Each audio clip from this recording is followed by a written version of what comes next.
Bonjour et bienvenue au podcast Raviver le désir sexuel. Je suis François Renaud, sexologue et psychothérapeute. Aujourd'hui, on va parler de régression émotionnelle dans votre couple. Comme d'habitude, n'hésitez pas à nous écrire à info@lesexologue.ca pour vos commentaires, vos questions ou les suggestions de thèmes que vous aimeriez qu'on aborde. Vous pouvez aussi aller sur notre site www.lesexologue.ca pour aller voir nos blogs, nos programmes et consulter nos professionnels de la clinique. Donc, on va parler de la régression émotionnelle aujourd'hui dans les couples.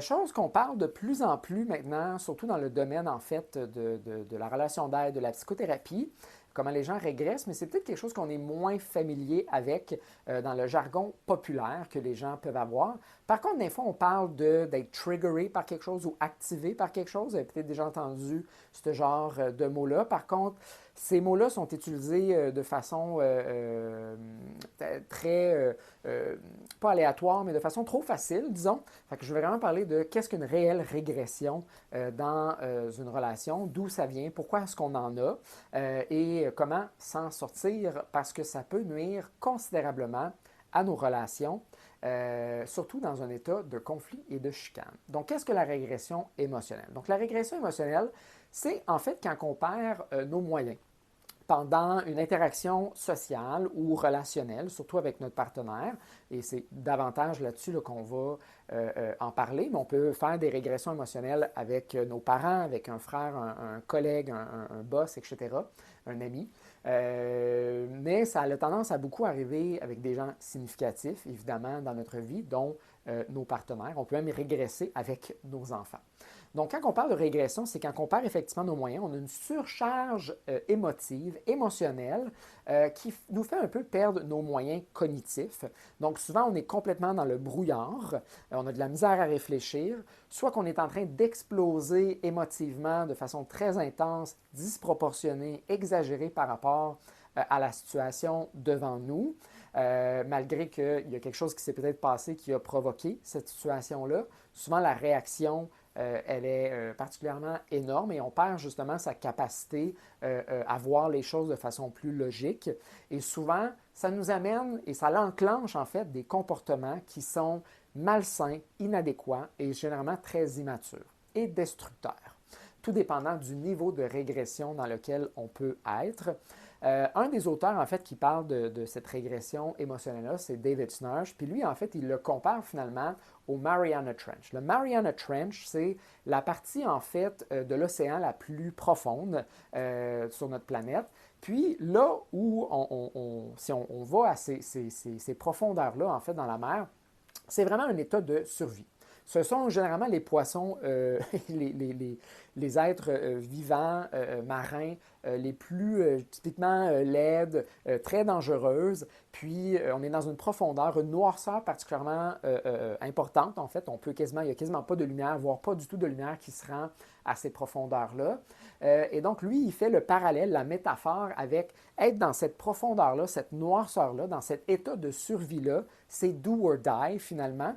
Et donc, quand on est dans cet état-là, dans un conflit avec l'autre, mais on voit finalement notre partenaire comme étant un fort antagoniste à une situation. Et c'est là qu'on peut devenir beaucoup dans la vengeance, des comportements de destruction envers l'autre, de dénigrement, de dévalorisation, où toute cette énergie-là, cette agressivité-là, se retourne vers nous. Donc, on se dévalorise soi-même, on se rabaisse, on se sent minable, on sent qu'on ne vaut rien.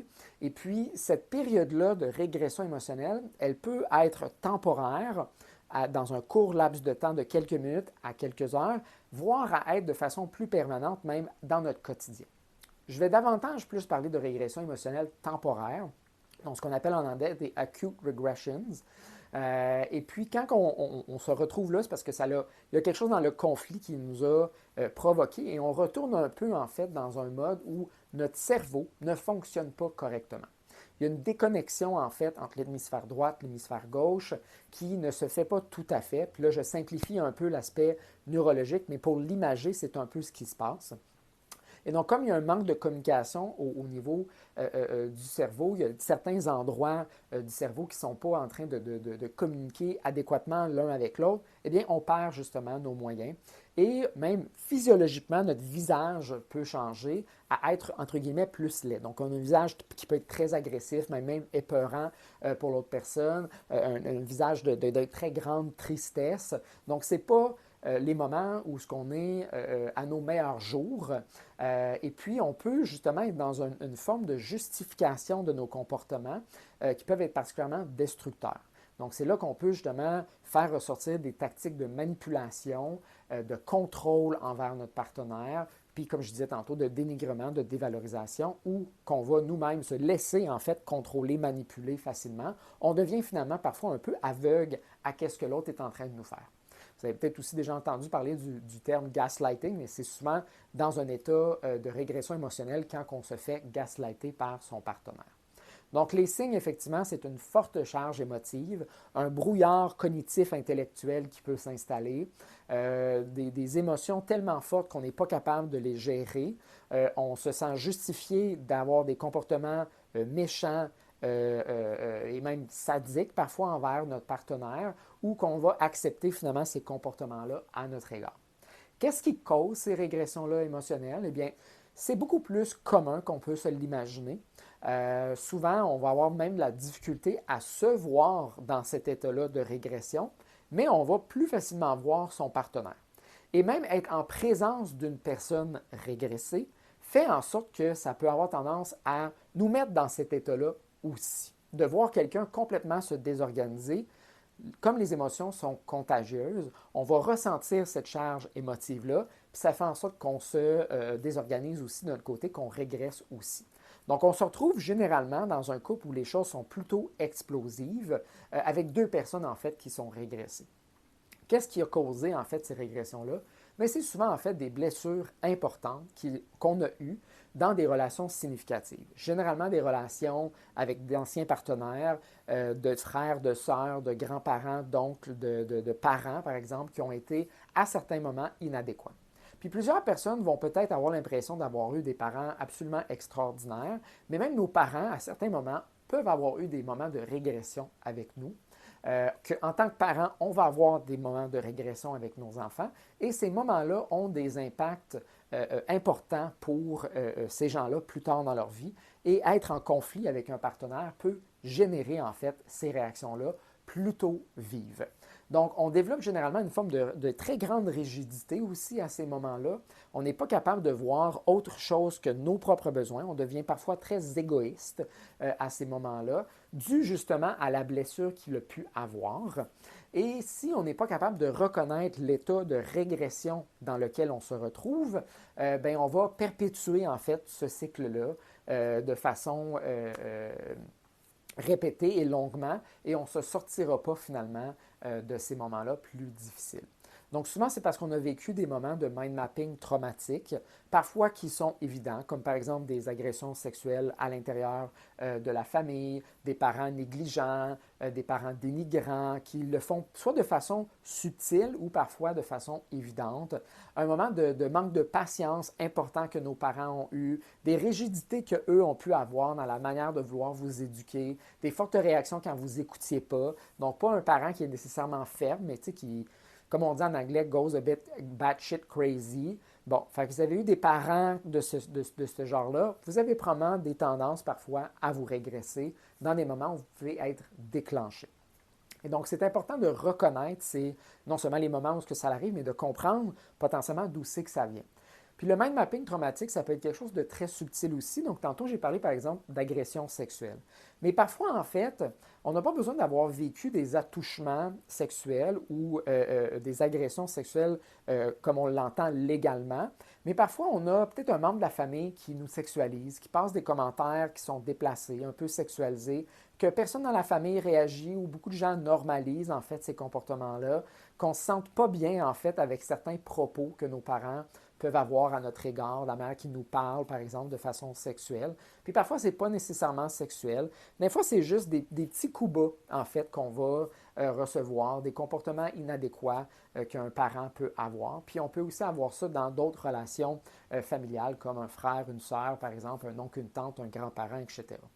Donc, quand on est dans une famille qui vit avec des dysfonctions et que les gens aussi ont tendance à accepter ou mettre en dessous du tapis ce dysfonctionnement-là, on apprend en fait finalement à régresser à ces moments-là. Donc, on a accumulé des moments de régression. On a vécu du mind mapping traumatique où on a analysé en fait une situation qui était particulièrement dérangeante, mais que comme ça a été mis sous le tapis, mais on a comme un peu normalisé la situation. Et c'est souvent des années plus tard en tant qu'adulte que ça va venir faire des réactions qu'on n'avait pas nécessairement fait ou on ne fait pas de lien direct nécessairement avec ces situations-là.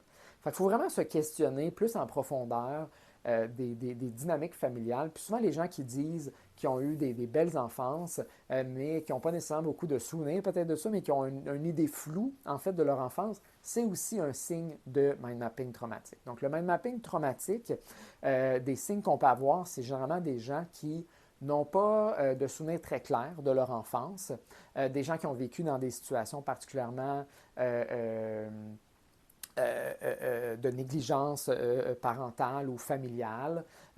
Parfois, en fait, il va y avoir des situations qu'on a banalisées, que d'autres personnes vont avoir tendance à réagir dans notre entourage quand on en parle, mais nous autres, on réagit plus ou moins. Donc, on a une forme d'aveuglement, si vous voulez, face à cette situation-là. Notre radar de mind mapping n'est pas tout à fait aiguisé, où il y a des trous, en fait, dans ces moments-là. Et les conséquences qu'on va avoir étant plus jeune, c'est des moments, effectivement, de brouillard cognitif, donc d'être dans un fog, dans un brouillard intellectuel, dans des moments de conflit, ou des grandes explosions émotives qu'on peut avoir, donc des régressions émotionnelles temporaire qui fait qu'on réagit très fortement face à notre partenaire.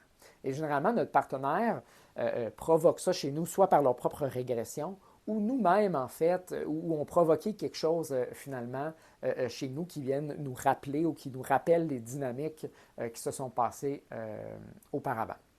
Donc, comment est-ce qu'on sort, en fait, d'une régression? Mais la première étape, en fait, c'est de réaliser qu'on est dedans. Donc, la première chose qu'il faut faire, c'est de nommer, en fait, je régresse en ce moment. Donc, quand je vois des symptômes dont j'ai parlé tantôt, que je suis très fortement dans mes émotions, le simple fait de se sortir, en fait, de l'état émotif surchargé et de me ramener à mon state of mind, comme on dit en anglais, dans son état de conscience, que je réalise, en fait, que je suis régressé, c'est déjà un premier pas. Parfois, je vais réaliser que j'étais régressé dans le conflit. Puis des fois, de le dire, ah, j'étais régressé à ce moment-là, plus on commence à le reconnaître, plus on va commencer à le reconnaître rapidement, voire éventuellement pendant que je suis régressé. Une fois que j'ai pris cette première recul-là de régression, ironiquement ou paradoxalement, on a tendance à tomber dans une autre forme de régression. Parce que le fait de voir qu'on est régressé nous régresse. C'est choquant, en fait, de voir à quel point on a régressé, qu'on est, comme je disais tantôt, dans le Mariana Trench, dans la noirceur, dans un état de survie. Se reculer puis nous voir dans cet état-là, ça crée une régression. Par contre, c'est une régression qui est vers le haut, qui nous amène à sortir de la régression. C'est une deuxième régression moins significative, mais il faut aussi tenter de reconnaître qu'on va peut-être être régressé par cette deuxième situation, cette prise de conscience-là, finalement. Une fois qu'on réalise et qu'on s'est sorti un peu ou qu'on comprenne conscience de la régression, c'est là ici qu'il faut amener notre corps, en fait, à se calmer. Donc, ce n'est pas nécessairement le temps de se parler ou de regarder le discours interne. Ce n'est pas le moment de nommer les émotions qu'on est en train d'avoir. On n'a pas la capacité, en fait, neurologique de faire ça. Donc, il faut calmer, en fait, le système nerveux, calmer, en fait, le cerveau. Et comment se faire? On s'assoit, on prend des grandes respirations, on fait un scan corporel, on prend le temps de juste ressentir notre corps en ce moment. Cet exercice-là peut être particulièrement intense parce que là, on est vraiment en contact finalement avec la souffrance qui est en train d'émaner. Donc, ça ne va pas avoir l'impact immédiat d'atténuer en fait l'émotion, ça va avoir la tendance à en prendre davantage conscience. Donc, c'est ici que la tolérance à l'inconfort émotionnel, elle est importante. Parce que quand on est régressé, on veut tenter de sortir en fait de cet état-là de souffrance. Et c'est en ayant ces comportements malsains et destructeurs qu'on tente de s'en sortir, mais ce que ça fait, c'est que ça provoque davantage l'état de régression chez l'autre personne qui nous fait régresser aussi en même temps. Donc, de prendre conscience de cet état émotif-là, de juste tolérer en fait la souffrance qui s'y retrouve. Et là, après ça, il y a une atténuation, il y a un apaisement des émotions qui s'installe, il y a un grounding qui peut se faire. Ensuite, on peut commencer à regarder quel était peut-être l'état émotif dans lequel ça m'a fait tomber. Fait que là, je suis plus conscient, je suis plus en contrôle de mon système nerveux, de ma capacité à pallier à mes émotions. Et là, je peux commencer à regarder quel est mon discours interne. Qu'est-ce que j'étais en train de me dire? Comment j'ai justifié certains de mes comportements que je viens de faire ou que je voulais faire?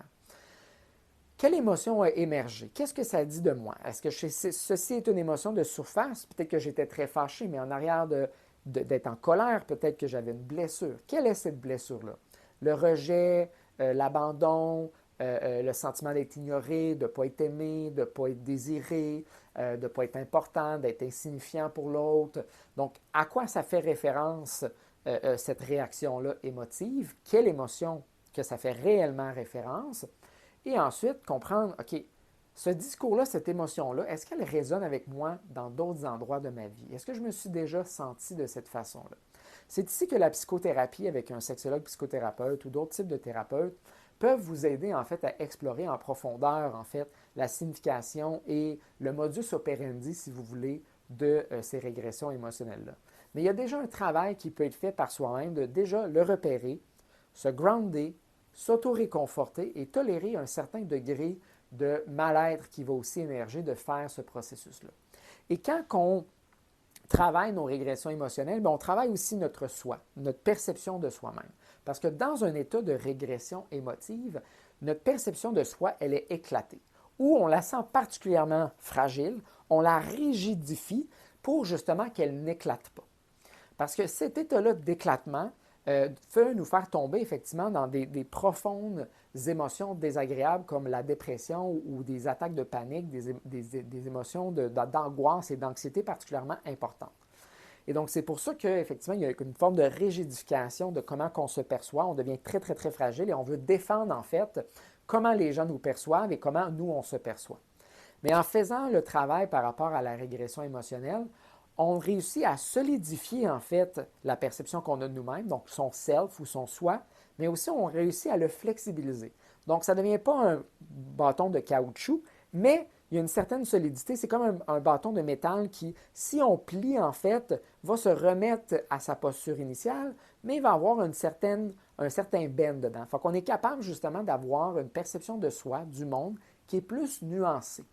Qu'on peut ne pas tout le temps chercher à ce que les autres nous valident, nous réconfortent dans notre image de nous et on va être beaucoup moins réactif. Donc, quand notre partenaire tente ou par leur propre régression de nous faire régresser, mais si on a un soi qui est plus solide et flexible, on tolère mieux en fait ces moments-là, on réussit à moins régresser ou de reconnaître plus rapidement les signes de régression et de s'en sortir plus facilement et rapidement. Donc, je vous laisse sur ces quelques réflexions-là. Est-ce que ça vous arrive des fois d'avoir des réactions très vives, émotives, que vous gérez mal, de voir votre partenaire, en fait, être dans cet état-là? Que l'état de l'autre vient vous triggerer, vous autres aussi, dans la régression. Est-ce que vous avez eu une enfance qui était remplie peut-être de problématiques qui n'ont pas été traitées, n'ont pas été explorées, puis que ça serait important effectivement de regarder l'impact que ces situations-là ont eu?